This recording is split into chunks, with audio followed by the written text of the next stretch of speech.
هر قول هر عمل د محترم امام الانبیاء امام الانبیاء نبی اکرم د محترم امام الانبیاء نبی اکرم د محترم. الحمد لله نحمده ونستعينه ونستغفره ونؤمن به ونتوكل عليه ونعوذ بالله من شرور أنفسنا ومن سيئات أعمالنا من يهده الله فلا مضل له ومن يضلل فلا هادي له وأشهد أن لا إله إلا الله وأشهد أن محمدا عبده ورسوله. أما بعد، فأعوذ بالله من الشيطان الرجيم. بسم الله الرحمن الرحيم.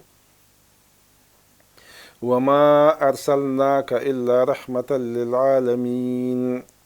إن الله وملائكته يصلون على النبي يا أيها الذين آمنوا صلوا عليه وسلموا تسليما. اللهم صل على محمد وعلى آل محمد كما صليت على إبراهيم وعلى آل إبراهيم إنك حميد مجيد. اللهم بارك على محمد وعلى آل محمد كما باركت على إبراهيم وعلى آل إبراهيم إنك حميد مجيد. د ننګرهار ملي تلویزیون او رادیو ډیرو زیاتو عزتمنو اوریدونکو او کتونکو، السلام علیکم ورحمت الله وبرکاته. الله تعالی جل جلاله دې وکړي چې تاسو ټول جوړ روغ خوشحاله په خپلو کارونو ټولو کې بریالي او خپلو درسونو ته متوجه وئ. عزتمنو مسلمانانو، موږ او تاسې نن د سیرت النبي صلی الله علیه و آله وسلم درسونو نه څلور اتیم درس دی. درې اتیا درسونه الحمدلله په دې مورد باندې د اوریدونکو او کتونکو په حضور کې وړاندې شوي دي. نن څلور اتیم درس دی. د څلور اتیم درس عنوان چې د مسلمانانو هغه دا د قومونو او مخورو خلکو ته د اسلام د دین دعوت ورکول. مخکې درس کې موږ او تاسې دا ولوسته او واورېده چې د موږ رسول صلی الله علیه و آله وسلم چې کله د طایف نه ډېر د خفګان نه ډک او خپل هدف چې پوره ډول باندې د لاسته رانوړ په داسې حالت کې راوګرځېدو، کنې الحمدلله یو څه هدف یې لاسته راوړی خو پوره ډول لاسته نه و راغلی. بیرته چې دی کله مکې معظمې ته راغی، ما تاسې ته مخکې مو ویلې، اوس بیا هم تکرارومه چې د موږ رسول صلی الله علیه و آله وسلم دې دپاره نه و راغلی دی چې مکه معظمه کې فقط خپل ژوند وکړي، خپل اولادونو سره خپلې کورنۍ سره د خپل ژوند تېر کړي. دا مطلب یې نه و. لکه دنیا کې زیات خلک چې دي همدغسې دي چې د خپل ژوند تېرولو دپاره دی چې دی که نه یوې منطقې ته ځي، یو هېواد ته ځي او هلته چې دی که نه دی ژوند کوي، نو دی وي بس ما کار جوړ دی، مزدوري شته دی، پیدا کېږي، وظیفه مې شته دی، خو خوشحاله یم، امنیت شته دی. نو ده سره نور فکر نه وي چې اولادونه به مې څنګه کېږي، د ما اخرت به څنګه کېږي، ما د وروستی ژوند چې څونه پاتې دی په دنیا کې دا به په څه ډول باندې تېرېږي، دا فکر ورسره نه وي. یا مثلا کوم مسؤلیت چې د الله تعالی جل جلاله د خوا نه د اسلام د دین په توسط د قرآني ارشاداتو په رڼا کې او د نبوي لارښوونو په رڼا کې ده ته سپارل شوي، هغې ته متوجه نه وي، خو فقط د خپل ژوند تېرولو دپاره چې دی که نه دی خوشحاله وي په دې باندې چې بس زه دې زیاته راغلی یم چې ما کار جوړ دی، د ما کار برابر دی. او پیغمبر خو داسې نه و. دی چې بیرته مکې معظمې ته راغی، نو ما درته مخکې وویل چې درې کسانو ته چې ده به کله د پناه اخیستلو والا خبره کوله، هر چا باندې به یې دا شرط لګولو، دا خبره به ورته کوله چې زه به د الله تعالی جل جلاله راکړی رسالت چې دی که نه د هغه بندګانو ته رسومه. بیا نو اخرني سړي مطعم چې دی که نه ومنلو او دی مکې معظمې ته راغی. مکې معظمې ته چې مسلمانان راغی، دغه وخت کې د څو شپو په تېرېدو باندې د ذوالحجې میاشت راغله. او ذوالحجې په میاشت کې خو تاسو ته معلومات دی چې حاجیان صاحبان چې دی که نه حج ته ځي، حج کوي، نو د مختلفو منطقو نه مکې معظمې ته د حج په خاطر خلک راتله او رسول الله صلی الله علیه و آله وسلم دو وختونه دوه وختونه په لوی ډول باندې په عام ډول باندې خو بر وخت کې د خلکو ته دعوت د دین ورکولو، مګر دوه وختونه چې دي که نه دا به په غټ ډول باندې په نظر کې نیول چې یو د تجارت والا وخت، تجارت وخت به چې کله راغی منډۍ به ګرمه شوله، هغې وخت کې به خلک راتل تجارت به یې کول، نو ده به د اسلام د دین دعوت خلکو ته ورکولو. او دویم د حج موسم، او دا د حج موسم و. نو په دې وخت کې د موږ رسول صلی الله علیه و آله وسلم د موقع نه په استفادې باندې خلکو ته چې دی که نه دعوت ورکولو د الله تعالی جل جلاله د دین، د الله تعالی جل جلاله د یووالي، چې الله تعالی جل جلاله سره به شریک څوک نه پیدا کوي. اسلامي اخلاق چې د انسان ژوند ورباندې برابریږي، د انسان ژوند آخرت کې خو ثوابونه پرېږده چې په اخلاقو باندې ورکول کېږي، په دې حسنه اخلاقو باندې، مادحه اخلاقو باندې یې سړي د دنیا ژوند برابریږي. د موږ رسول صلی الله علیه و آله وسلم چې دی که نه دغه دعوت به خلکو ته ورکولو. او بله دا ده چې د دوی عقاید به داسې ډول باندې برابرول چې داسې اعمال اجرا کړي، داسې کردار سر ته ورسوي تر څو پورې آخرت کې الله تعالی جل جلاله کامیاب کړي. او په دنیا کې چې دی کوم ژوند کوي، ژوند که چېرته اسلامي لارښوونې د پیغمبر لارښوونې دی په نظر کې ونیسي، نو یو د صلح والا ژوند، د انسانیت والا ژوند، د امنیت والا ژوند، د آرام والا ژوند دا په دنیا کې الله تعالی جل جلاله ورته نصیب کړي. نو دې وجه نه چې دی که نه د په دغه ډول باندې د خپل کار ته دوام ورکړي. د موږ د سیرت علما چې دي که نه هغوی وایي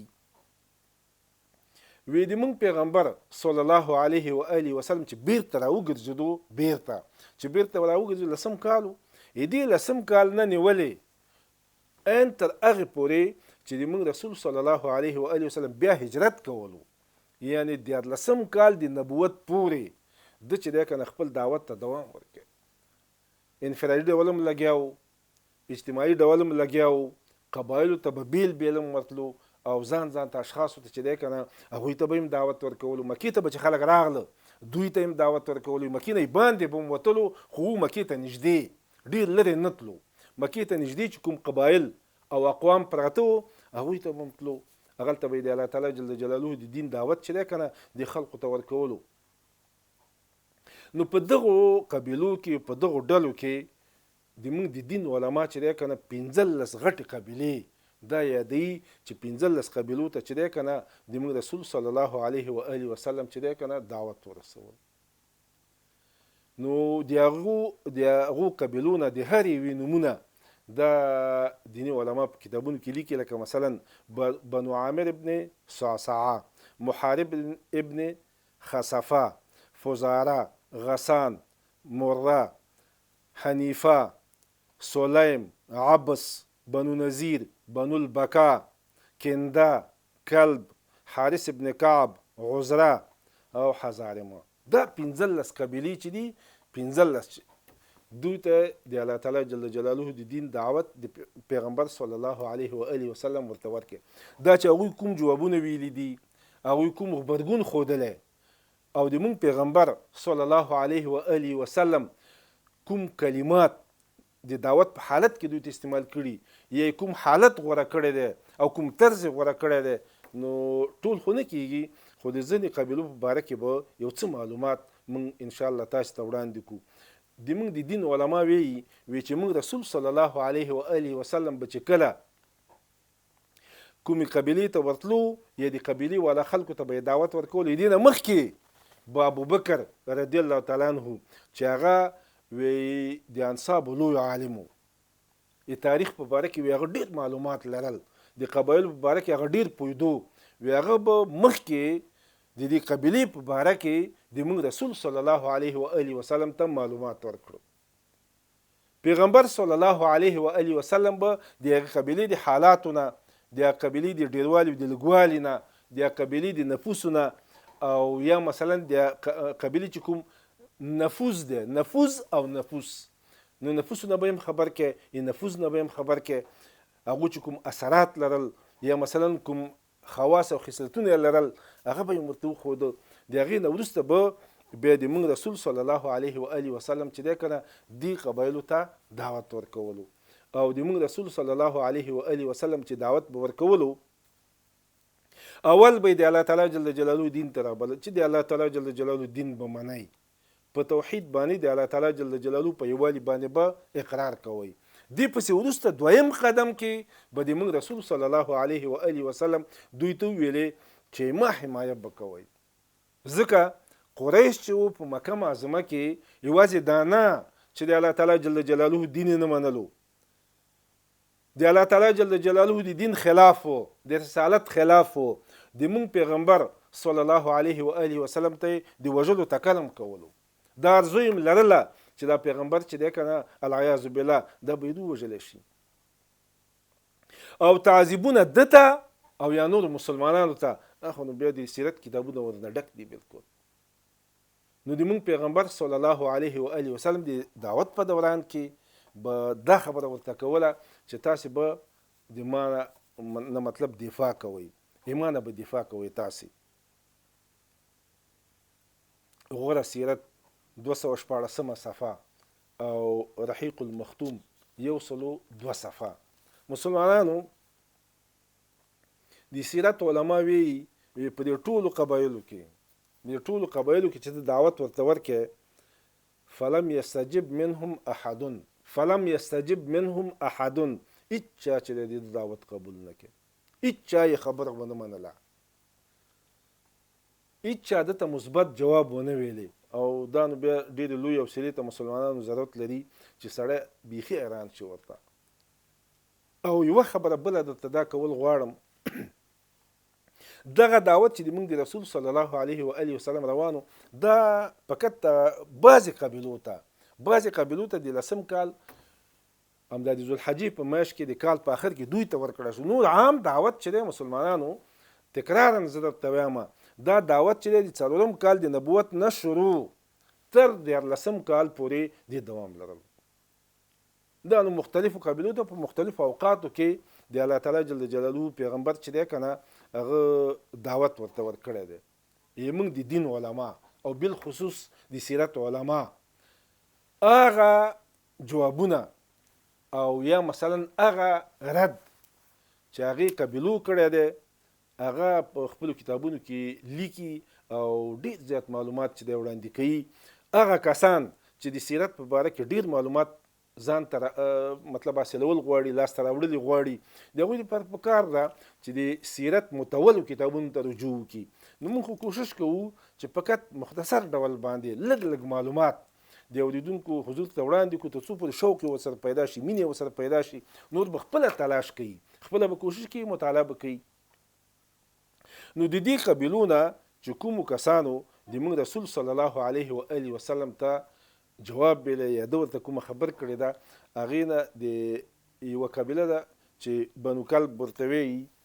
دا قبیله چې ده که نه دې ټولو خلکو ته نه یوې ډلې ته چې بنو عبدالله یې ورته ویلي، بنو عبدالله دی ورته ویلي. دې ته د موږ رسول صلی الله علیه و آله وسلم ورغی فدعا الی الله د الله تعالی جل جلاله دین ته راوبلل.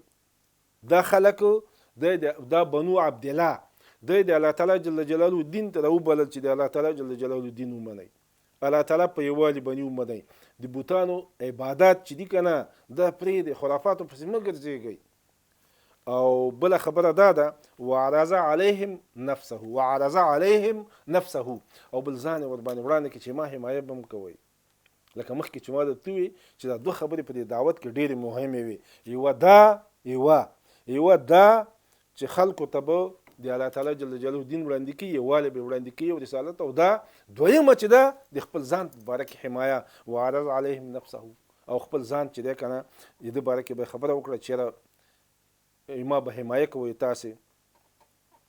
او د سیرت علماوي حتی انه یقول لهم د موږ پیغمبر صلی الله علیه و آله وسلم د خلکو ته ویلي یا بني عبدالله، ای د عبدالله بچانو، ان الله قد احسن اسم ابيكم،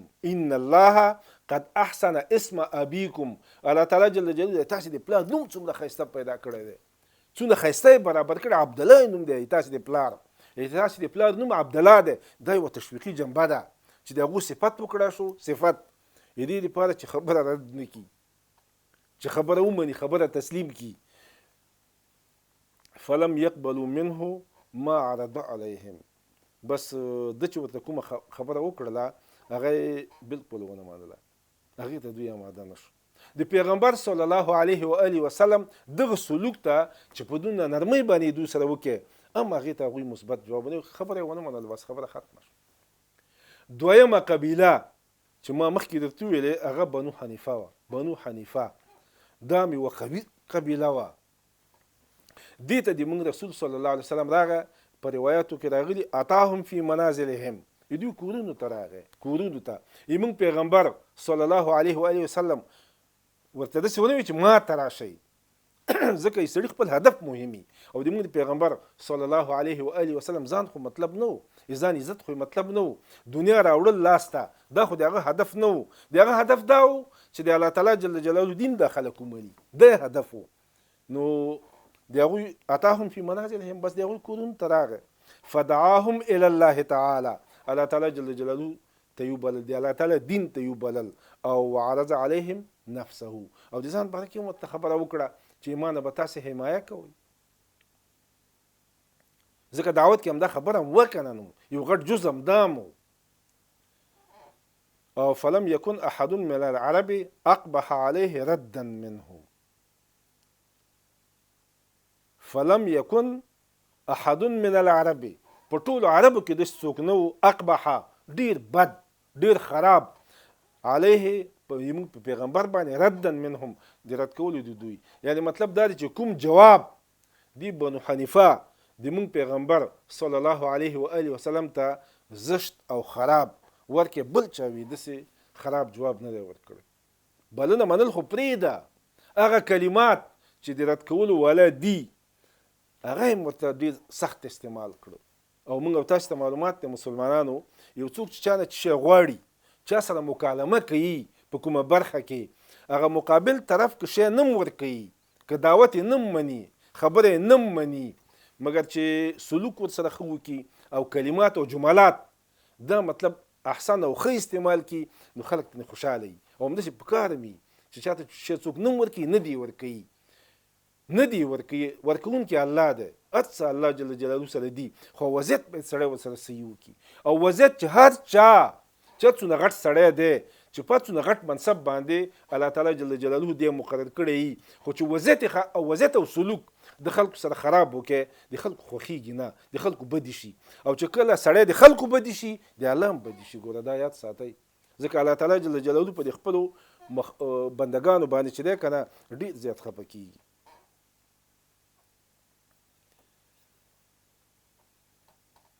عزتمنو مسلمانانو، ما درته خبره وکړه چې دغه بنو حنیفه د مونږ پیغمبر صلی الله علیه و آله وسلم ته سخت جواب ورکړي.